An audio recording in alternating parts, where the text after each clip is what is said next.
Kitab Matius pasal yang kelima. Waktu Yesus melihat orang banyak itu, ia naik ke atas bukit. Sesudah itu ia duduk, pengikut-pengikutnya datang kepadanya. Lalu ia mulai mengajar mereka. Berbahagialah orang yang merasa tidak berdaya dan hanya bergantung kepada Tuhan saja. Mereka adalah anggota umat Allah. Berbahagialah orang yang bersedih hati, Allah akan menghibur mereka. Berbahagialah orang yang rendah hati, Allah akan memenuhi janjinya kepada mereka. Berbahagialah orang yang rindu melakukan kehendak Allah akan memuaskan mereka. Berbahagialah orang yang mengasihani orang lain, Allah akan mengasihani mereka juga. Berbahagialah orang yang murni hatinya, mereka akan mengenal Allah. Berbahagialah orang yang membawa damai di antara manusia, Allah akan mengaku mereka sebagai anak-anaknya. Berbahagialah orang yang menderita penganiayaan, karena melakukan kehendak Allah, mereka adalah anggota umat Allah.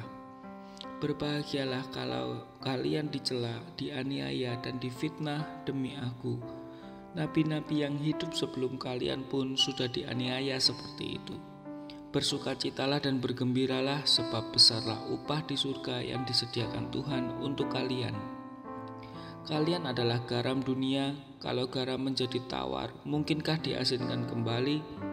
Tidak ada gunanya lagi, melainkan dibuang dan diinjak-injak orang. Kalian adalah terang dunia, kota yang terletak di atas bukit dan tidak dapat disembunyikan. Tidak ada orang yang mampu menyalakan lampu lalu menutup lampu itu dengan tempayan. Ia malah akan menaruh lampu itu pada tempat lampu, supaya memberi terang kepada setiap orang di dalam rumah. Begitu juga terangmu harus bersinar di hadapan orang, supaya mereka melihat perbuatan-perbuatanmu yang baik lalu memuji Bapamu di surga. Janganlah menganggap bahwa aku datang untuk menghapuskan hukum Musa dan mengajaran nabi-nabi. Aku datang bukan untuk menghapuskannya, tetapi untuk menunjukkan arti yang sesungguhnya. Ingatlah, selama langit dan bumi masih ada, satu huruf atau titik yang terkecil pun di dalam kitab hukum itu tidak akan dihapuskan, kalau semuanya belum terjadi. Oleh karena itu, barang siapa melanggar salah satu dari perintah-perintah itu, sekalipun yang terkecil, dan mengajar orang lain berbuat begitu juga, akan menjadi yang paling kecil di antara umat Allah. Sebaliknya, barang siapa menjalankan perintah-perintah itu dan mengajar orang lain berbuat begitu juga, akan menjadi besar di antara umat Allah. Jadi ingatlah, kalian tidak mungkin menjadi umat Allah kalau tidak melebihi guru-guru agama dan orang-orang Farisi dalam hal melakukan kehendak Allah. Kalian tahu bahwa pada nenek moyang kita terdapat ajaran seperti ini. Jangan membunuh, barang siapa membunuh harus diadili. Tetapi sekarang aku berkata kepadamu, barang siapa marah kepada orang lain akan diadili. Dan barang siapa memaki orang lain akan diadili di hadapan mahkamah agama. Dan barang siapa mengatakan kepada orang lain tolol, patut dibuang ke dalam api neraka.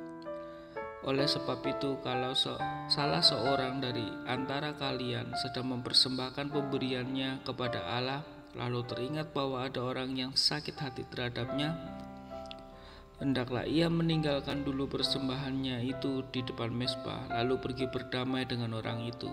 Sesudah itu dapatlah ia kembali dan mempersembahkan pemberiannya kepada Allah. Seandainya ada orang mengadukan kalian ke mahkamah, berdamailah dengan dia selama masih ada waktu sampai di mahkamah. Kalau tidak, orang itu akan menyerahkan kalian kepada hakim yang akan memasukkan kalian ke dalam polisi. Lalu polisi akan memasukkan kalian ke dalam penjara. Dan ingatlah, pasti kalian tidak akan bisa keluar dari penjara itu sebelum seluruh dendamu lunas sama sekali.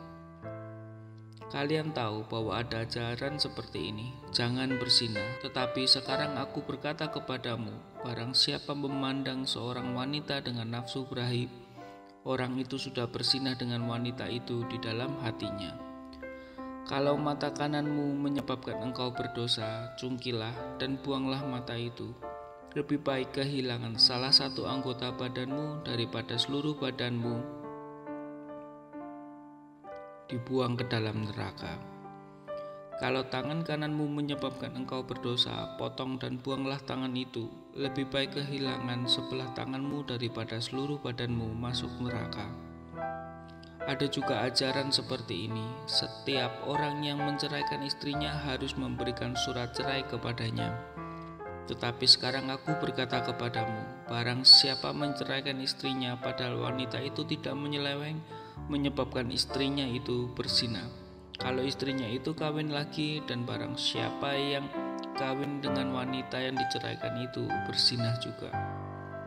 Kalian tahu bahwa pada zaman nenek moyang kita terdapat ajaran seperti ini. Jangan mungkir janji. Apa yang sudah kau janjikan dengan sumpah di hadapan Allah harus engkau melakukannya. Tetapi sekarang aku berkata kepadamu, jangan bersumpah sama sekali, baik demi langit,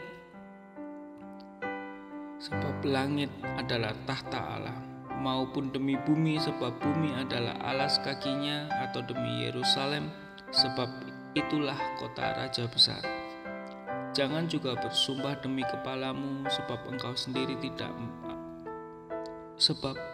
sendiri tidak dapat membuat rambutmu menjadi putih atau hitam. Biar hanya sehelai. Katakan saja ya atau tidak. Lebih dari itu datangnya dari si iblis. Kalian tahu bahwa ada juga ajaran seperti ini, mata ganti mata, gigi ganti gigi. Tetapi sekarang aku berkata kepadamu, jangan membalas dendam terhadap orang yang berbuat jahat kepadamu. Sebaliknya, kalau orang menampar pipi kananmu, biarkan dia menampar pipi kirimu juga. Dan jikalau orang mengadukan kalian kepada hakim dan menuntut bajumu, berikanlah kepadanya jubahmu juga. Kalau seorang penguasa memaksa kalian memikul barangnya sejauh 1 kilometer, pikulah sejauh 2 kilometer. Kalau orang minta sesuatu padamu, berikanlah kepadanya, dan jangan juga menolak orang yang mau meminjam sesuatu daripadamu. Kalian tahu bahwa ada juga ajaran seperti ini, cintailah kawan-kawanmu dan bencilah musuh-musuhmu.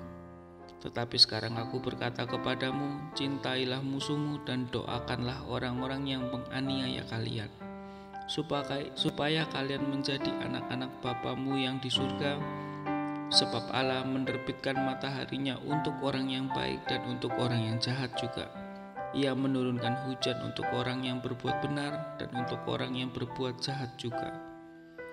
Sebab kalau kalian mengasihi hanya orang yang mengasihi kalian saja, untuk apa Allah harus membalas perbuatanmu itu? Bukankah para penagih pajak pun berbuat seperti itu? Dan kalau kalian memberi salam hanya kepada kawan-kawanmu saja, apakah istimewanya? Orang-orang yang tidak mengenal Allah pun berbuat seperti itu. Bapamu di surga mengasihi semua orang dengan sempurna. Kalian harus begitu juga.